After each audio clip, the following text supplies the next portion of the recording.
Bon murakoze nibyo koko narindi muri Libi ariko ndakeka kuza muri Rayon Sport ari ni by'agaciro cyambere nicyo cyambere nabivugaho. Ikindi nari mfite nanjye ibintu nshaka gukora hano akaba ari nabyo byatumye akenshi ngira imbaraga zo kongera kuguma mu Rwanda nkana décida gusinyira Rayon Sport.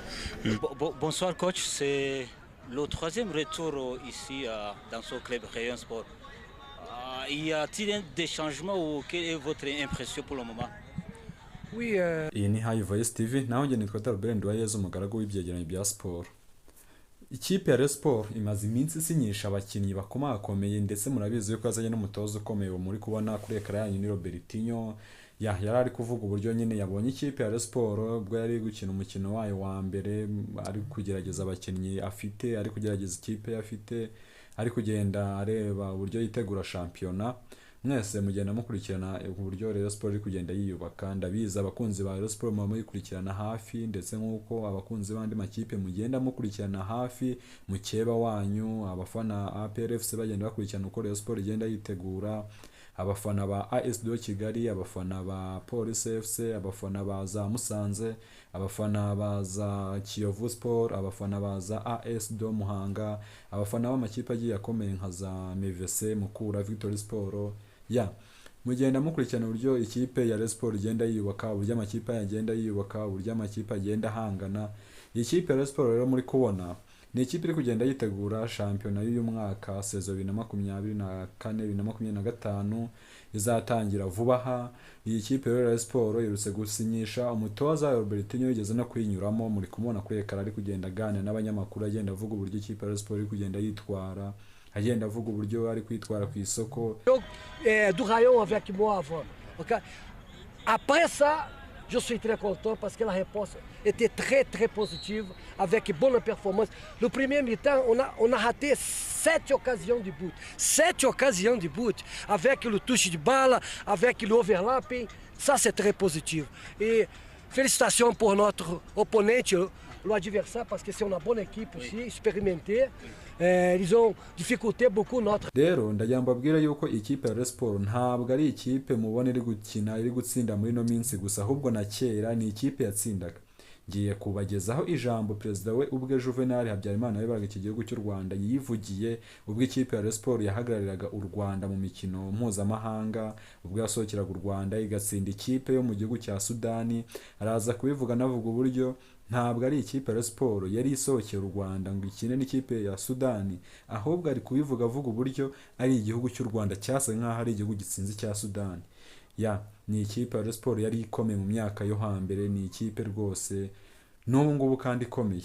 Ndagira ngo mbereke abakunzi ba Rayon Sport yuko ino kipe ya Rayon Sport ntabwo ari ikipe y'imvugwa rimwe, ntabwo ari ikipe muri kubona itsinda muri ino myaka gusa, na kera yatwaye ibikombe murabizi, ni ikipe imaze imyaka myinshi. Ni ikipe yashinzwe mu myaka 1968 hafi aho ngaho.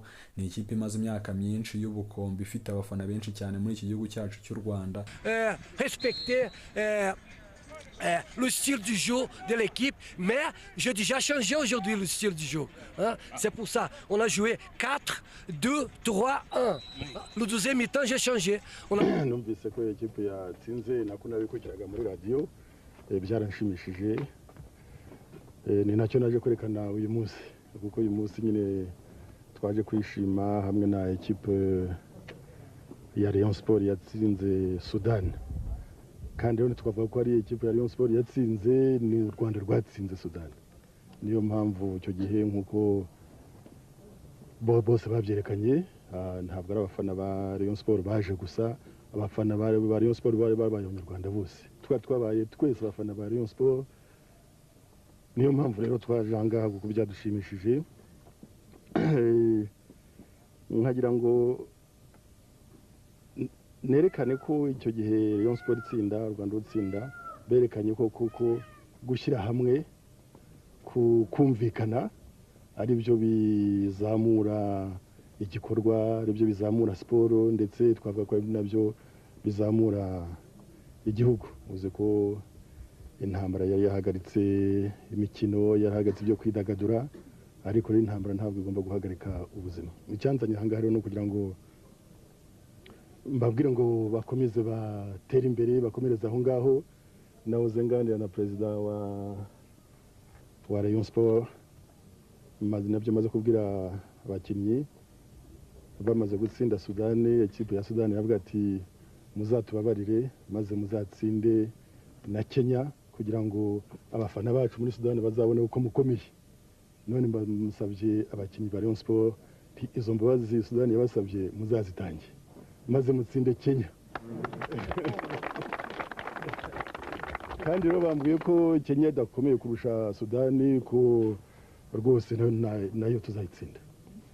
Maze rero ibyo mbajije ibyishimo byabaye byose, ibyo mbajije utese urabona amahirwe ki ku ekipe ya Rayon Sport ubutaha izo mbabazi no kuzitanga tukababarira Sudani, tukabereka ko batsinzwe n'igihugu gikomeye n'igihugu gifite abakinnyi bakomeye, tugatsinda na Kenya. Ibyo nakubwira. Nyakubahwa Perezida wa Repubulika, se twakwizera ko mu icyo gihe inkunga muzadutera muzaza ku kibuga? sinzi niba makuza ku kibuga nazanda, kandi umupira burya ndawukunda. Umupira ndawukunda, uretse ko imyaka igenda yiyongera. Nahoze mbwira abo twari hamwe ko nkiri muto nakinaga umupira w'amaguru maze bakanshyira mu wa kabiri. Wa kabiri rero hari impamvu ntabahitaga, umupira waramenekaga cyangwa se baza ukavunika ukuguru, akumva ko abo mu wa kabiri ntabahitaga. Bigeze uko bigenda byungukano njya muri volleyball, niwo mupira wanjye urya volleyball, niwo mupira nkunda. Kugeza ikipe rero kuza ku kibuga si byo byonyine, ariko bibaye ngombwa nzaza vers la finale, kugenda turi kuri 8e puis le quart, nuko uko bizajya byongera nibwo nzaza.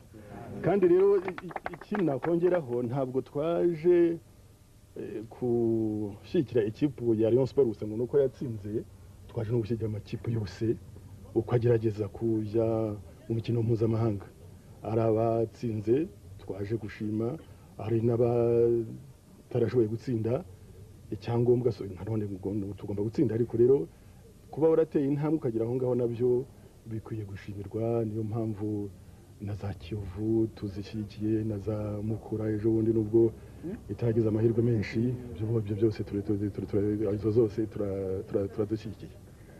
Nkaboneraho ndetse no gusaba urubyiruko kongera guhagurukira imikino nk'uko kera byari bimeze, intambara itaraza, kandi bakerekana ko imikino ari uburyo bwo gushyira hamwe, ari uburyo bwo gusabana. Uvuze ko urubyiruko iyo rugiye gukina ntawe ubaza ngo ese uri umuhutu, ese uri umututsi, ese uvuka he. Urubyiruko rurahura rugakina, rukishimira ubuzima. Ndashaka urubyiruko rwose rwakongera kwishimira ubuzima, ntirwihebe. Intambara ndakeka ko tusa n'abayivamo. Amasezerano yarusha twashyizeho umukono azatugeza, ndabyizeye, ku mahoro koko, maze rero urubyiruko rwongere rutanga urugero ko gusabana aribyo bizazamura u Rwanda. Ndibuka mbere y'iyo ntambara abakiri bato bakidagadura, izi za bomu zikeze, urubyiruko rwose rwarahuraga, ntubaze ngo uturuka he cyangwa se uri umuhe bwoko, bomu ikaba. N'ibyo ngibyo ni rwo rugero urubyiruko rwaha abakuru, maze ari muri za siporo, ari yose mu bindi bireba urubyiruko, za ari zindi zo kuririmba, zo kwandika ibitabo, zo namwe mukora za animation kuri radio, mukabikora koko mwigisha abanyarwanda ubusabane, mwigisha abanyarwanda kubana, mwigisha abanyarwanda ubumwe. Natwe aho turi uravuze utese none uzaza kudushyigikira, uza ku kibuga aho ndi kumwe